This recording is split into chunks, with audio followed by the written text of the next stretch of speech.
RankNet can optimize cleanly in PyTorch, while reversed document pairs teach the exact wrong ranking. You'll build within query preference pairs and train a PyTorch RankNet scorer to return right documents and an NDCG score. I'm Professor Pi, teaching search and IR with simple Python.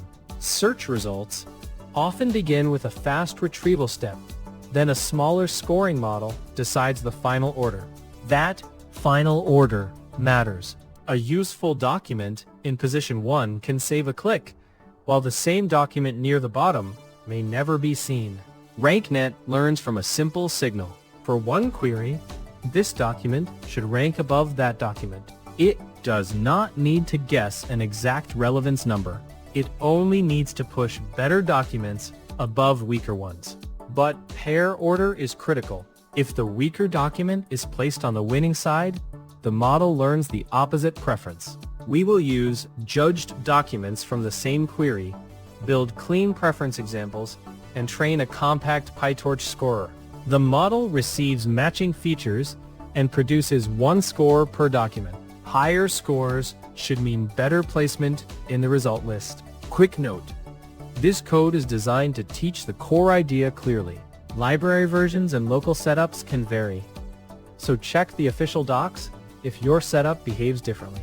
We first need preference pairs that say exactly which document should win. This snippet uses PyTorch tensors to construct relevance-ordered pairs only within each query.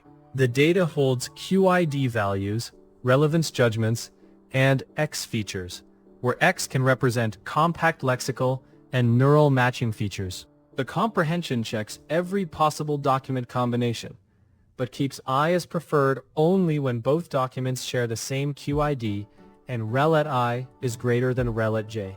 That prevents 3 dangerous mistakes.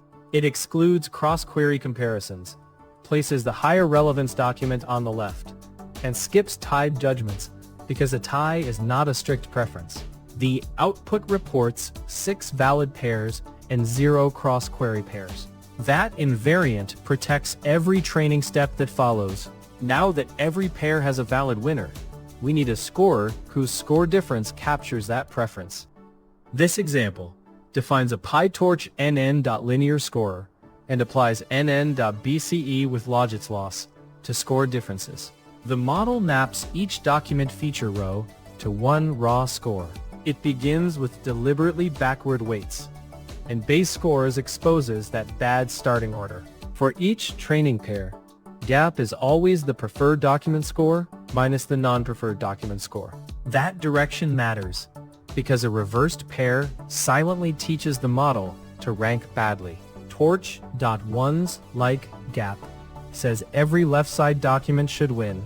nn.BCEWithLogitsLoss consumes the raw gap directly, so there is no separate sigmoid operation to manage. The printed pair loss of 0.88 makes the incorrect initial ordering visible before optimization begins. A loss value alone cannot improve anything, so the next step repeatedly adjusts the scorer's weights. This code trains the PyTorch model with optim.AdamW until its pairwise preferences agree with the labels. Each iteration recomputes document scores and the gap from the current weights. Opt.zeroGrad clears old gradients. Loss.backward finds which weight changes reduce the error. And opt.step applies the update. The 0.1 learning rate is intentionally aggressive for this tiny, deterministic example. A lower value usually needs more iterations before the same preferences settle into place. Falling loss matters only because the left and right documents were audited first. Optimization cannot repair mislabeled pairs or comparisons across queries. The output shows that all 6 training preferences are now correctly ordered. For more practical lessons on search, ranking, and machine learning, please subscribe. Correct pairs can train the model, but users see full ranked lists, so we now measure each query separately. This snippet computes per query NDCG with PyTorch torch.argsort, before and after RankNet training. NDCG measures ranking quality by rewarding relevant documents near the top, then comparing that order with the best possible order from the relevance judgments. A pairwise objective does not directly guarantee a useful ranked list, so the code filters documents by QID before sorting predicted scores. The NDCG function uses exponential gains to value stronger judgments more, and logarithmic discounts to value top positions more heavily. Torch.stack gathers one NDCG result per query, keeping each query equally weighted before averaging. The output shows a 0.41 mean NDCG gain, confirming that lower pairwise loss improved query-level ranking quality on this toy set. The score model is trained and evaluated, so the last piece turns those scores into the document orders a search system would return. This example switches the PyTorch scorer to model.eval and creates final document rankings under torch.nograd. Evaluation mode tells the model it is no longer learning, and torch.nograd avoids tracking gradients during scoring.